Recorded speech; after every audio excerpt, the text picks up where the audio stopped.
أعوذ بالله من الشيطان الرجيم بسم الله الرحمن الرحيم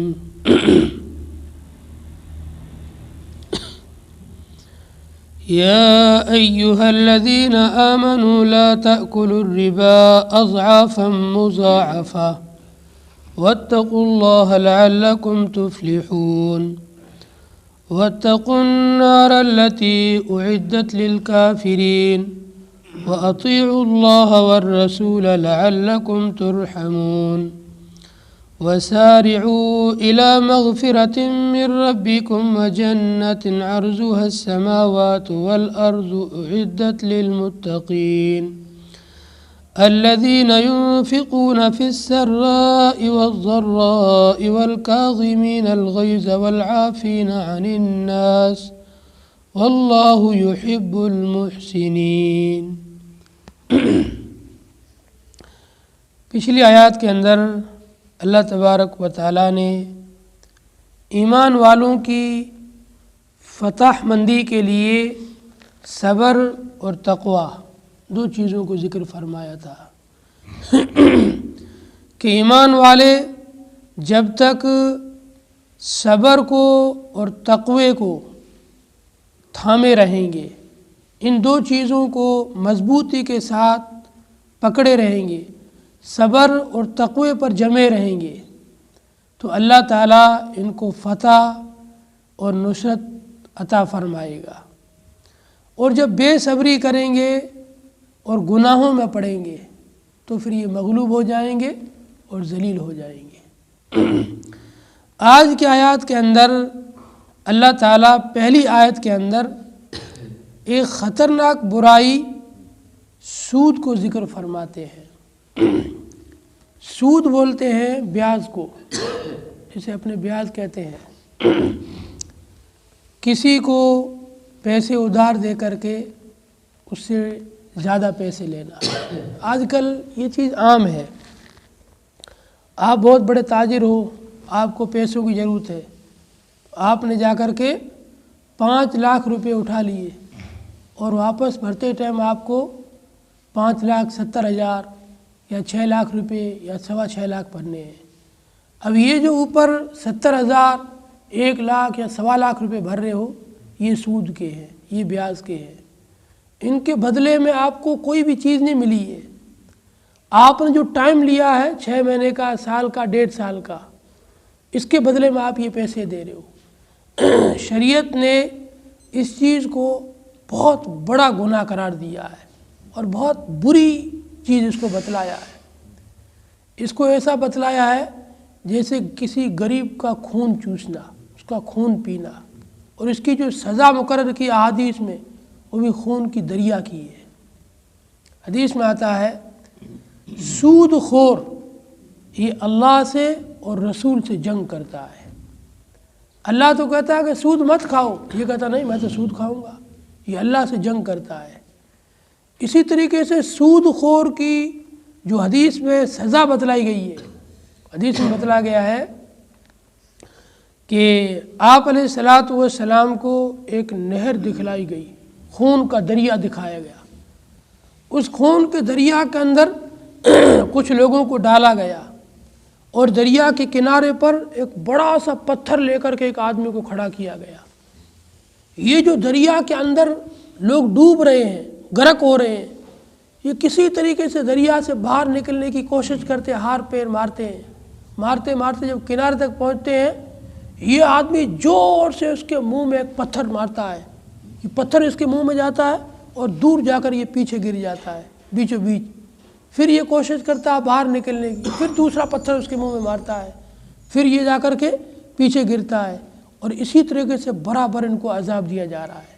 مفسرین لکھتے ہیں ان سود خوروں کو خون کے دریا میں ڈبو کر کے کیوں عذاب دیا جا رہا ہے؟ اس کی وجہ یہ ہے، یہ لوگ دنیا کے اندر لوگوں کا خون چوسا کرتے تھے۔ کوئی بیچارہ غریب ہے، اس غریب کو پیسوں کی ضرورت آ گئی، پڑ گئی، کہیں سے اس کو مل نہیں رہے تھے، تو اس نے مجبوری کے درجے میں اس سے ادھار لیے اور اس نے اس کے اوپر سود اور انٹرسٹ لینا شروع کر دیا۔ اس وجہ سے جب اس نے دنیا کے اندر رہتے ہوئے غریبوں کا خون چوسا ہے تو اللہ تعالیٰ جو اس کو آخرت میں سزا دے گا وہ بھی خون کے دریا کے اندر ڈبو کر دے گا۔ تو ایمان والے جب تک صبر اور تقوی پر رہیں گے تو یہ فتح یاب اور غالب اور عزت کے ساتھ رہیں گے۔ جس دن صبر اور تقوی کو چھوڑیں گے تو اسی دن یہ ذلیل ہو جائیں گے۔ تو گناہ یہ تقوی کو ختم کرنے والی چیز ہے۔ ان گناہوں میں سے ایک بہت بڑا گناہ سود خوری کا گناہ ہے، بیاج کا گناہ ہے۔ سود خور آدمی یہ معاشرے کے اندر ایک ناسور ہے، ایسا خطرناک ناسور ہے جو آہستہ آہستہ پورے معاشرے کو کاٹتا اور کھاتا جا رہا ہے۔ بعض لوگوں کا کاروبار یہی ہوتا ہے، مسلمان ہو کر کے یہ کاروبار کرتے ہیں، باقاعدہ بینک کھول لیتے ہیں اور کہتے ہیں ہمارے یہاں پر بہت کم بیاج کے اوپر، تھوڑے سے بیاج کے اوپر آپ کو پیسے قرض کے طور پر دیے جائیں گے، اب آ جاؤ۔ اب لوگ جاتے ہیں وہاں پر، ضرورت مند، کسی کو گھر بنانا ہوتا ہے، کسی کو بیٹی کی شادی کرانی ہے، کسی کو پڑھائی فیس کے لیے، بچے کی فیس کے لیے پیسے چاہیے ایک ساتھ میں، یہ لوگ ان سے جا کر کے پیسے اٹھاتے ہیں۔ کسی نے 2 لاکھ اٹھائے، کسی نے 4 لاکھ اٹھائے۔ کتنے دن کے لیے بھائی؟ 1.5 سال کے بعد ہم واپس کریں گے۔ اب 1.5 سال کے بعد جب ان کو واپس کرنا ہوتا ہے تو یہ 50,000 60,000 لاکھ روپے بڑھا کر دیتے ہیں واپس۔ یہ جو اوپر بڑھا کر دے رہے ہیں، اسی کو انٹرسٹ، اسی کو کہتے ہیں سود اور اسی کو کہتے ہیں بیاج۔ اور یہ کاروبار ایسا برا کاروبار ہے، یہ کاروبار گویا اللہ سے جنگ کر رہے ہیں ہم۔ اس لیے ایسے بینک کے اندر بھی مسلمان کے لیے نوکری کرنا درست نہیں ہے، جائز نہیں ہے، جہاں پر سودی لین دین ہوتا ہو، کیونکہ پھر یہ سودی لین دین میں شریک ہو جاتا ہے۔ اس کاروبار کو ترقی دینے کا اور سود کو بڑھاوا دینے کا یہ آدمی ذریعہ اور مددگار بن جاتا ہے۔ اس لیے فقہا نے ایک مسئلہ لکھا ہے، ہر ایسا کاروبار جو حرام ہے، اگر کوئی مسلمان اس میں مبتلا ہے، اس کو چاہیے جلدی سے کوئی اپنے حلال کا کاروبار ڈھونڈ کر کے حلال کے کاروبار کو شروع کر کے اس حرام کے کاروبار کو چھوڑ دے، اس میں پڑا نہ رہے۔ یا ایھا الذین آمنوا، اے ایمان والوں، لا تأکلوا الربا اضعافا مضاعفا، تم سود کو دونے پر دونا کر کے نہ کھاؤ، دگنے پر دگنا کر کے۔ دگنے پر دگنا کیسے کرتے ہو؟ ایک آدمی نے 6 مہینے کے وعدے پر کسی سے پیسے لیے، بھئی آج مجھے 2 لاکھ روپے کی ضرورت ہے، آپ مجھے دے دو، 6 مہینے کے بعد میں آپ کو 2.5 لاکھ دوں گا۔ 2 لاکھ تو آپ کی اصل منی اور 50,000 اس کے اوپر انٹرسٹ، سود، 2.5 لاکھ دے دوں گا میں۔ 6 مہینے پورے ہوئے، اس کے پاس پیسے ہوئے ہی نہیں۔ 6 مہینے کے بعد وہ بینک والے جو بھی قرض دار آ گئے، قرض مانگنے والے، بھئی آپ کا وعدہ 6 مہینے کا تھا، 6 مہینے ہو گئے، پیسے نہ ہمارے، کہ پیسے تو ہوئے نہیں، کوئی بات نہیں، 2 لاکھ روپے اصل ہماری منی اور 50,000 ہمارا سود۔ اب آج سے یہ 2.5 لاکھ ہمارے پیسے ہو گئے ہیں، 2.5 لاکھ کے اوپر ہمارے روز کے 10 روپے یا 5 روپے یا 7 روپے آپ کے اوپر ہوتے رہیں گے۔ جب تک آپ نہیں چکا پاؤ گے تو 2.5 لاکھ روپے وہ اور روز کے 10 روپے یا 15 روپے، اتنے روز کے آپ کو دینے پڑیں گے۔ جتنا جلدی ہو سکے اتنا چکا دو۔ 6 مہینے اور گزر گئے، 6 مہینے کے بعد پھر وہ آ گئے، 6 مہینے گزر گئے، آپ نے پیسے کیوں نہیں دیے؟ اب ہمارے 3 لاکھ ہو گئے، 3 لاکھ یہ اصل اور ان کے اوپر 20 روپے روز کے لگیں گے۔ یوں وہ سود بڑھاتے رہتے اور لیتے رہتے ہیں۔ 100 روپے کوئی دیتا ہے اور اس کے بدلے میں 1000 روپے لے لیتا ہے، کوئی 1000 دیتا ہے اس کے بدلے میں 20,000 لے لیتا ہے، 20,000 دیتا ہے اس کے بدلے میں 2 لاکھ لے لیتا ہے۔ ایسے بھی لوگ کاروبار کرتے ہیں۔ اور ہم نے واقعات سنے ہیں، ایک آدمی نے کسی سے صرف 1 اونٹ لیا تھا ادھار، وہ پیسے چکا نہیں پایا، 10 سال کے بعد اس کے گھر پہ پورا وہ ادھار دینے والے کا سماج مل کے آیا، 2.5 لاکھ روپے لے کے گیا ہوئی ہاتھا جوڑی کے ساتھ، بھائی اس کے پاس اور نہیں ہے، کنگال ہو جائے گا، زمین بک جائے گی، برباد ہو جائے گا، 2.5 لاکھ لے لو، تمہارا بہت احسان ہوگا۔ اب اونٹ کتنے کا ہوگا؟ اس زمانے میں اونٹ کی قیمت ہوگی 5-6 ہزار روپے. 5-6 ہزار کے بدلے میں 2.5 لاکھ تو لے گیا اور احسان اوپر جتا کے گیا کہ ہاں میں تمہیں معاف کر رہا ہوں ورنہ میری رقم تو بہت بڑی ہوتی ہے. تو اتنی خطرناک چیز ہے یہ سود.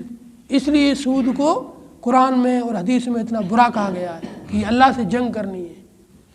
غریبوں کا خون چوسا جاتا ہے، اس میں خون پیا جاتا ہے، پسینے کی مزدوری ان سے چوسی جاتی ہے اور لی جاتی ہے. اس لیے سود لینا بھی حرام، سود کو دینا بھی حرام، سود کو لکھنے والا بھی اس حرام میں گناہ میں شامل، اور سود کو گواہ بننے والا بھی اس میں شامل. تو بھائی ایسی بینکیں جو سود کا کاروبار کرتی ہے، اس میں نوکری کرنے والا لکھے گا نا سود کا لین دین کہ اتنا تم نے لیا، پھر جو گواہ بنے گا وہ بھی سود میں شامل ہو گیا، سود کی گواہی دے رہا ہے. تو اس میں گواہ بننے والا، اس کی لکھائی کرنے والا، اس کو دینے والا، اس کو لینے والا، چاروں گنہگار ہیں. اس لیے سود کے معاملات سے دور ہی رہنا چاہیے. نہ اس میں گواہ بنو، نہ اس کی لکھائی کرو، نہ دو اور نہ لو. سود کے بجائے جو قرض حسن ہوتا ہے، قرض حسنہ، اس کی بڑی اللہ تعالیٰ نے فضیلت بیان کی ہے. آپ کسی کی ہیلپ کرو، اس کو ادھار پیسے دو، اس کو قرض دو. حدیث میں آتا ہے آپ نے کسی کو قرض دیا، جب تک یہ مقروض قرض جس کو آپ نے دیا ہے یہ آپ کے پیسے لوٹا نہیں دیتا ہے، روزانہ آپ کو اتنے پیسے صدقہ کرنے کا ثواب ملے گا. آپ نے کسی کو 500 روپے ادھار دیے، سامنے والا جب تک آپ کو یہ پیسے واپس لوٹا نہیں دیتا ہے، جب تک آپ کا قرضہ اس پر 500 رہے گا، جتنے دن گزریں گے ہر دن آپ کو 500 روپے صدقہ کرنے کا ثواب ملتا رہے گا. تو مسلمانوں کو ایک دوسرے کو آپس میں قرض دے کر کے ہیلپ کرنی چاہیے، مدد کرنی چاہیے. کسی کو بھی ضرورت پڑ سکتی ہے، تو جب ضرورت پڑے تو ایسے اچھے مسلمان بنو کہ آپ کسی ضرورت مند کے کام آؤ، اس کو پیسے ادھار دو، بیاج پر نہ دو بلکہ قرض حسن دو، اچھا قرض دو اسے بغیر بیاج کے. اس کے بڑے احادیث میں فضائل آئے ہیں. یا ایھا الذین آمنوا، اے ایمان والوں تم سود کو نہ کھاؤ دونے پر دونا کر کے. واتقوا اللہ، اللہ تعالیٰ سے ڈرو. لعلکم تفلحون، تاکہ تم کامیاب ہو جاؤ. اگر سود سے بچو گے اور تقوی کی زندگی گزارو گے تو کامیابی ملے گی. واتقوا النار التی اعدت للکافرین، بچو اس آگ سے جو تیار کی گئی ہے کافروں کے لیے. اگر سود سے نہیں بچو گے تو کافروں کے ساتھ اس جہنم کی آگ میں پڑ جاؤ گے. اس لیے ایمان والے ہو کر کے ایسی بری چیز اور ایسی بری تجارت اور ایسا برا کام جس کو اللہ اور رسول منع کر رہے ہیں اور اس میں جا کے پڑھ رہے ہو، اس لیے اس سے بچو. واتقوا، بچو النار التی، جہنم کی اس آگ سے جو تیار کی گئی ہے للکافرین، کافروں کے لیے. وَأَطِیعُوا اللَّهَ وَالرَّسُولَ لَعَلَّكُمْ تُرْحَمُونَ، بات مانو، فرما برداری کرو اللہ کی اور رسول کی تاکہ تم پر رحم کیا جائے. اللہ نے جو تمہیں حکم دیا ہے اکل حلال کا، بھئی حلال کما کے کھاؤ. حلال کے اندر اللہ نے بڑی برکت رکھی ہے، حلال کے اندر سکون ہے، حلال کے اندر عزت ہے، حلال کے اندر آبادی ہے، اور حلال کے اندر نسلوں کی کامیابی ہے. حرام کے اندر بے سکونی ہے، حرام کے اندر ویرانی ہے، حرام کے اندر نسلوں کی بربادی ہے. آپ حرام پیسے کما کر کے اپنی اولاد کو کھلاؤ، یہ اولاد نماز پڑھے گی ہی نہیں، یہ چوریاں کرے گی، زنا کرے گی، لواطتیں کرے گی، بدماشیاں کرے گی، خود بھی ذلیل ہوگی اور تمہارا نام بھی خراب کرے گی. کیوں بھائی؟ حرام کا پیسہ کھایا ہے، پیٹ میں حرام گیا ہے تو اپنا اثر تو دکھائے گا حرام. اور آپ حلال کمائی کر کے پھر اپنے خود بھی پیٹ بھرو، اپنے اولاد کو بھی کھلاؤ. اس حلال کے انوارات اور نور ہوگا. یہ حلال کھانا کھا کر کے آدمی کو عبادات کی توفیق ملے گی اور عبادات میں مزہ آئے گا. پھر یہ چوری کرتے ہوئے ڈرے گا نہیں بھائی ہمارے باپ بہت حلالی ہے، یہ کام ہم نہیں کریں گے، ہمارے باپ بہت حلالی ہے، یہ برا کام ہم نہیں کریں گے. تو حلال کے اپنے ایک اثرات ہوتے ہیں اور حرام کے بھی اثرات ہوتے ہیں. اس لیے دیکھو آج کل دنیا میں کتنا سارا ڈپریشن اور پاگل پن بڑھ گیا ہے. ہر چوتھے آدمی کو دیکھو ڈپریشن کا شکار ہے، ڈپریشن کا مریض ہے. ٹینشن بہت ہے، سکون ہے ہی نہیں، بھاگ رہا ہے. عالی شان کروڑوں کا بنگلہ ہے، شاندار گاڑی ہے، اچھے سے اچھے محلے میں اور سٹی میں رہ رہا ہے، لیکن سکون نہیں ہے اسے. کیوں نہیں بھائی؟ کمائی حلال کی نہیں ہے، کہیں نہ کہیں اس کے گھر میں حرام آ رہا ہے. جب حرام آ رہا ہے تو سکون کہاں ہوگا؟ سکون تو اللہ نے حلال میں رکھا ہے. اس لیے اگر دل کا سکون، اطمینان اور نسلوں کی آبادی اور نسلوں کی اچھائی چاہتے ہو تو حلال کے اوپر رہو. حرام میں پڑھ کر کے اپنی نسلوں کو ویران اور برباد نہ کرو. حرام کمائی کمانے والوں کی نسلیں ویران ہو جاتی ہے، برباد ہو جاتی ہے، اجڑ جاتی ہے. ایسے ایسے واقعات ہیں. ہم پڑھتے تھے تو ہمارے استاد جی نے ایک مکالمہ بنایا کہ 3 بھائی تھے، ایک بڑا بھائی، ایک چھوٹا بھائی، ایک درمیانی بھائی. بڑا بھائی اور چھوٹا بھائی یہ بڑے ہوشیار، چالاک، چنٹ تھے، اور درمیانی بھائی ذرا سیدھا بھولا بھالا تھا.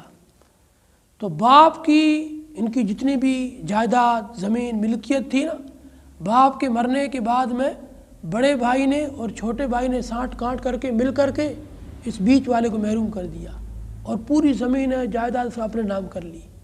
یہ بیچ والا بیچارہ بھولا بھالا سیدھا سادہ تھا، یہ سرکاری قانون میں زیادہ جانکار بھی نہیں تھا. اس کا حق مار گئے وہ دونوں بھائی.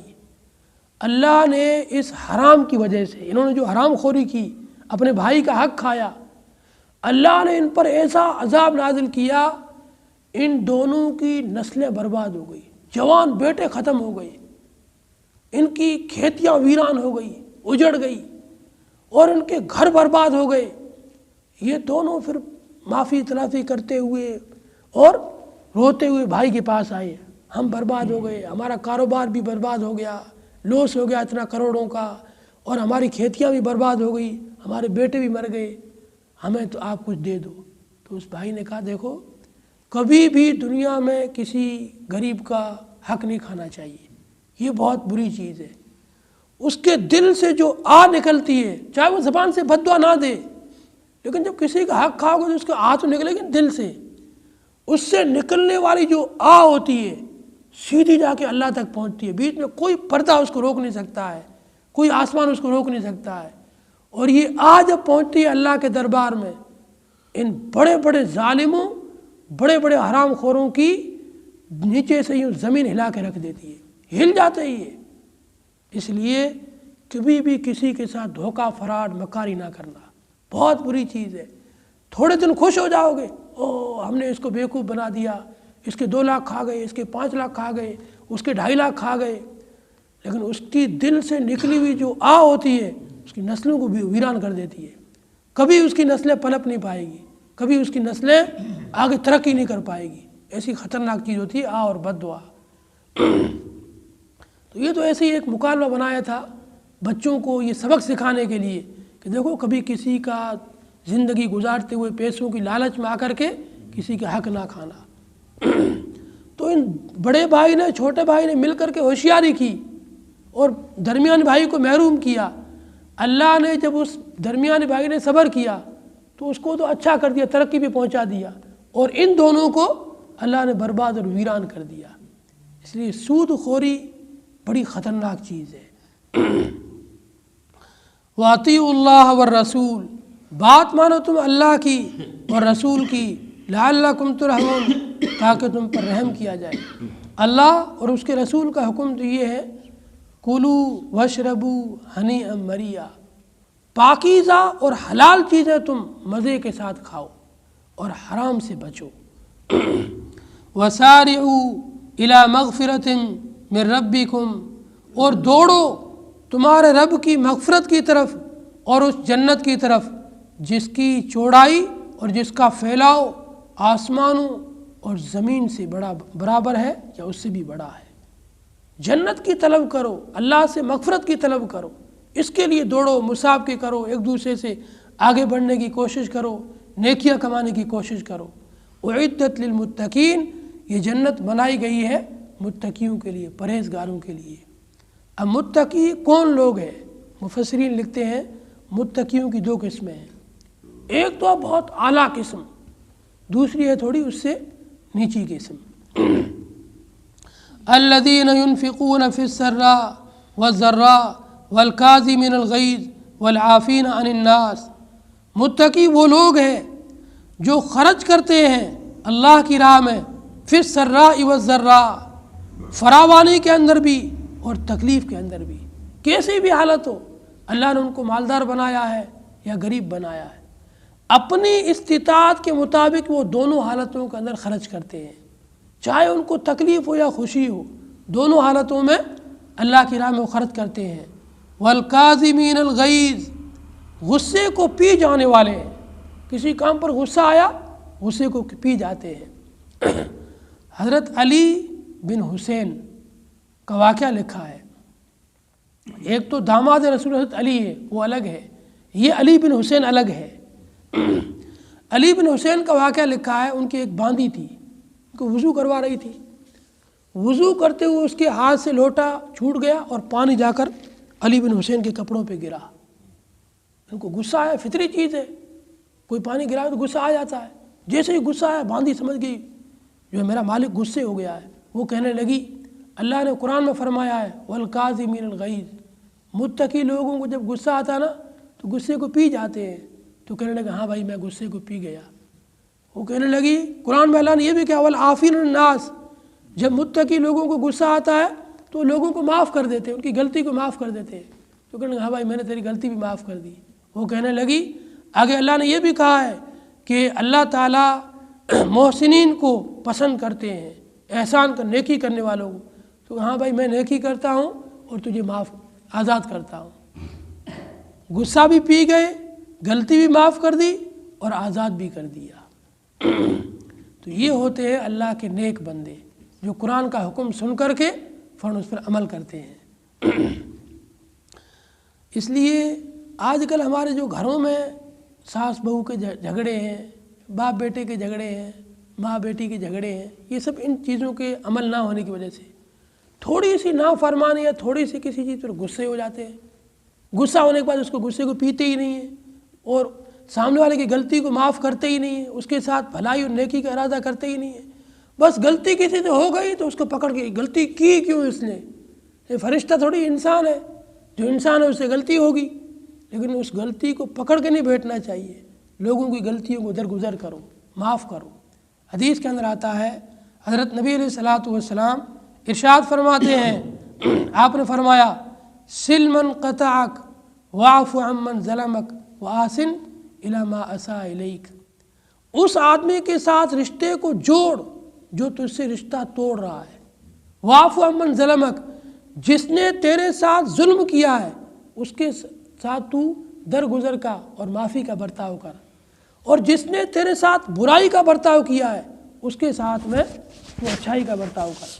ایک اور حدیث ہے من سرہ ان یشرف لہ البنیان وترفع لہ الدرجات، جس شخص کو یہ بات خوش کرے کہ جنت کے اندر اس کے لیے بڑے بڑے محل ہو اور جنت میں اس کے درجات بلند کیے جائیں، تو وہ کیا کام کرے، فَلْيَعْفُوا عَمَّنْ ظَلَمَهُ، وہ ان لوگوں کو معاف کر دے جنہوں نے اس پر ظلم کیا ہے۔ دوسرا کام وَيُعْطِي مَنْ حَرَمَهُ، ان لوگوں کو دے جنہوں نے اس کو نہیں دیا ہے، اس کو محروم کیا۔ تیسرا کام وَيَسِلُ مَنْ قَطَعَهُ، ان لوگوں کے ساتھ رشتے کو جوڑے جنہوں نے اس کے ساتھ میں رشتے کو توڑنے کی کوشش کی ہے۔ اس لیے رشتوں کو جوڑنا، ظالموں کو معاف کرنا اور صلہ رحمی کرنا بہت بڑی نیکیاں ہیں۔ والکاظمین الغیظ، متقی لوگ غصے کو پی جانے والے ہوتے ہیں، والعافین عن الناس، لوگوں سے درگزر اور معاف کرتے ہیں، واللہ یحب المحسنین، اللہ تعالیٰ ایسے نیک کام کرنے والوں کو پسند فرماتے ہیں۔ دوسرے قسم کے متقی جو ہے تو متقی پرہیزگار، کبھی کبھی انسان ہونے کے ناطے ان سے گناہ ہو جاتا ہے۔ والذین اذا فعلوا فاحشۃ، متقی تو وہ لوگ ہیں جب ان سے کبھی بے حیائی کا کام ہو جاتا ہے، او ظلموا انفسہم، یا وہ اپنے حق میں کبھی ظلم کر بیٹھتے ہیں، ذکروا اللہ، فوراً اللہ کو یاد کرتے ہیں، فاستغفروا لذنوبہم، اپنے گناہوں کی معافی چاہتے ہیں، ومن یغفر الذنوب الا اللہ، اللہ کے سوا کون ہے جو گناہوں کو معاف کرے، ولم یصروا علی ما فعلوا، اور وہ اپنے کیے ہوئے پر اڑے نہیں رہتے ہیں، وہم یعلمون، اور وہ جانتے بھی ہیں۔ یہ بھی متقی لوگ ہیں جن سے کبھی گناہ ہو جائے، کبھی غلطی ہو جائے، کبھی اپنے بارے میں ظلم ہو جائے، یعنی نماز چھوٹ جائے، روزہ چھوٹ جائے، کوئی ایسا گناہ ہو جائے، تو اس گناہ ہونے کے بعد میں فوراً ان کو شرمندگی ہوتی ہے، خجالت ہوتی ہے، ندامت ہوتی ہے کہ میں نے برا کام کر دیا، اور فوراً اللہ کو یاد کرتے ہیں اور اللہ سے استغفار کرتے ہیں، اور جو اللہ سے استغفار کرتا ہے اللہ اس کے استغفار کو قبول کر لیتا ہے، اس کو معاف کر دیتا ہے۔ اولئک جزاؤہم مغفرۃ من ربہم، یہی لوگ ہیں ان کا بدلہ ہے ان کے رب کی طرف سے بخشش، اور ایسے باغات جن کے نیچے سے نہریں جاری ہوگی، خالدین فیہا، یہ اس میں ہمیشہ ہمیشہ رہیں گے، ونعم اجر العاملین، اور کیا ہی اچھا بدلہ ہے کام کرنے والوں کا۔ اللہ تعالیٰ سے دعا ہے اللہ تعالیٰ ہم تمام کو تقوی نصیب فرمائے، گناہوں سے ہماری حفاظت فرمائے۔ اللہم صلی علی محمد عبدک ورسولک، صلی علی المؤمنین والمؤمنات والمسلمین والمسلمات، ربنا آتنا فی الدنیا حسنہ وفی الآخرۃ حسنہ وقنا عذاب النار، اللہم ارحمنا واجبرنا وارزقنا واہدنا، اللہم آتنا فی الدنیا حسنہ وفی الآخرۃ حسنہ وقنا عذاب النار، یا حی یا قیوم برحمتک نستغیث، صلی اللہ تعالی علی خیر خلقہ محمد وآلہ واصحابہ اجمعین برحمتک یا ارحم الراحمین۔